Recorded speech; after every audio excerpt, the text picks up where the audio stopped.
எடப்பாடி சொல்றதை ஒதுக்கி தள்ள முடியாது. நான் ஒரு விஷயம் கேட்கறேன். இதுவரைக்கும் முதலமைச்சராக பதவியேற்று மு க ஸ்டாலின் அவர்கள் ஒரு முறை கூட நித்தி ஆயோக் கூட்டத்துக்கு போகல. 2001 கொரோனா, 2002 வந்து வேற ஏதோ விஷயம், 2003 வந்து சிங்கப்பூர் டூர் எதுவும் போனாங்க. 23 24 ரொம்ப இன்ட்ரெஸ்டிங்கான இயர். ஒரு வீடியோ முதலமைச்சர் போட்டார், நான் ஏன் நித்தி ஆயோக் கூட்டத்துக்கு போகலன்னு. அது மட்டும் இல்ல, எதிர்க்கட்சி ஆளக்கூடிய மாநிலங்கள் எல்லாம் போவாதீங்கன்னு கேட்டார். சில பல காரணங்களை அடுக்கி கேட்டார். இன்னைக்கு என்ன சிச்சுவேஷன் மாறி இருக்கு, நீங்க போறீங்க? இந்த கேள்வி நியாயமானது. எடப்பாடிக்கு எப்பொருள் யார் யார் வாய் கேட்பனும் அப்பொருள் மெய்ப்பொருள் காண்பது அறிவு. எடப்பாடி கேட்கறது அரசியல் தான். ஆனா கேட்பாரு அவரு, 4 வருஷமா நீங்க போலங்க நித்தி ஆயோக் கூட்டத்துக்கு, 4 ஆண்டுகளா நீங்க போல. எதிர்க்கட்சி ஆளக்கூடிய பல மாநிலங்கள் போயிருக்கு. பினராயி விஜயன் போயிருக்காரு, மம்தா பானர்ஜி போயிருக்காங்க, பகத்சிங் மான் இருக்கு, பஞ்சாப் சிஎம் போயிருக்காரு, ஆம் ஆத்மி கட்சி. நீங்க மட்டும் போகாதது மட்டும் இல்லைங்க, உங்க ஆட்சி முடிய போற காலகட்டத்தில் இருக்கீங்க.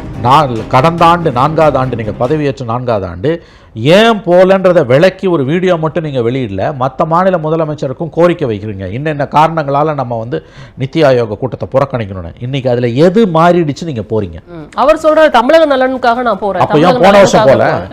நான் கேட்கறது சேஞ்ச் ஆஃப் சர்க்கம்ஸ்டன்சஸ் இருந்தா தான் இந்த வருஷம் நீங்க போன வருஷம் எடுத்த முடிவுல இருந்து இந்த வருஷம் மாறுபட்ட முடிவு எடுக்க முடியும். நீங்க இந்த வருஷம் ஏன் போறீங்கன்னு கேட்டா நிதி வாங்க போறேன்றீங்க. அப்ப கடந்த 4 வருஷமா நிதி வாங்க வேண்டிய அவசியமே உங்களுக்கு இல்லையா? ஏங்க 5வது வருஷத்துல அடி எடுத்து வைக்கும்போது நீங்க நிதி வாங்க போறீங்கன்னா அப்ப 4 வருஷம் ஏங்க வாங்க போல? நீங்களே முன்னுக்கு பின் முரணா சுய முரண்பாடா தான் நீங்க இருக்கீங்க. கடந்த ஆண்டு நான் போகாததற்கு இதுதான் காரணம்னு தெளிவா ஒரு வீடியோவை நீங்க ட்விட்டர்ல போடுறீங்க. மற்ற மாநில முதலமைச்சர்களுக்கு நீங்க ஒரு கோரிக்கை வைக்கிறீங்க, எதிர்க்கட்சி முதலமைச்சர்களை நீங்களும் புறக்கணிங்கன்னு. அந்த காரணங்கள் எல்லாம் இன்னைக்கு அப்படியே தான் இருக்குது. அது எது மாறிடுச்சுன்னு இந்த முடிவை நீங்க எடுத்தீங்க? அதாவது நீங்க முன்பு எடுத்த ஒரு முடிவுக்கும் இப்ப எடுக்கிற முடிவுக்கும் முரண்பாடு இருக்குன்னா நீங்க மக்கள்கிட்ட விளக்க வேண்டியது என்னன்னா, சேஞ்ச் ஆஃப் சர்க்கம்ஸ்டன்சஸ் என்ன?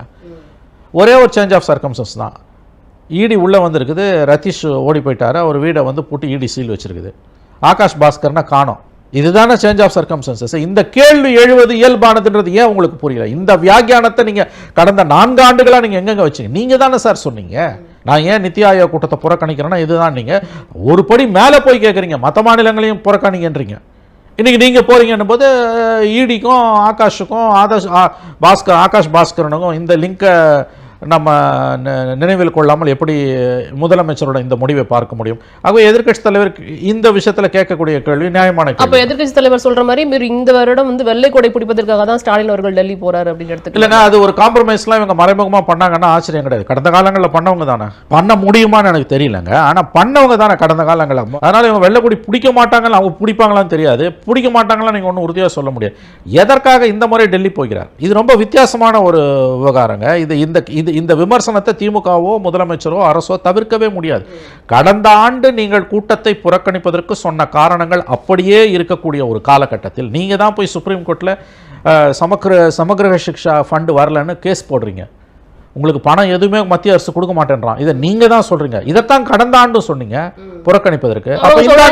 இதெல்லாம் விவாதிப்பதற்காக தான் நாங்க போறோம். நாங்க ஒன்னும் அவங்கள மாதிரி அமித்ஷாவை போய் சந்திக்கல, நிதி ஆயோக் கூட்டத்துக்கு தான் கலந்துக்க போறோம் அப்படிங்கிறாங்க அவங்களோட தரப்பு. அது குப்புறப்படுத்தாலும் மீசையில் மண் ஓட்டலன்ற கதை தான். நீங்க எதிர்க்கட்சி தலைவர் எழுப்பக்கூடிய கேள்வி நியாயமான கேள்வி. Very simple. கடந்த ஆண்டுக்கு இந்த ஆண்டுக்கும் சேஞ்ச் ஆஃப் சர்க்கம்ஸ்டன்சஸ் என்ன வந்தது? ஓகே, ஃபைட் பண்ண தான் போறேன்னா அதை கடந்த ஆண்டே போயிருக்கலாமே, ஏன் இப்போ போறீங்க? ஒரு தடவை பதவியேற்று இதை முடிய போகுது கவர்மெண்ட். பதவியேற்று ஒரு தடவை கூட 5 முறை தான் நீங்கள் போக முடியும் நித்தி ஆயோக் கூட்டம். 4 முறை நீங்கள் போல, 5வது முறை போகும்போது அதையும் ரிதீஷ் வீடு சீலை வச்சதையும் ஆகாஷ் பாஸ்கரனை தேடுறதையும் உதயநிதி பேர் அடிப்படுறதையும் எப்படி நம்ம ஒதுக்கி விட்டு பார்க்க முடியும்?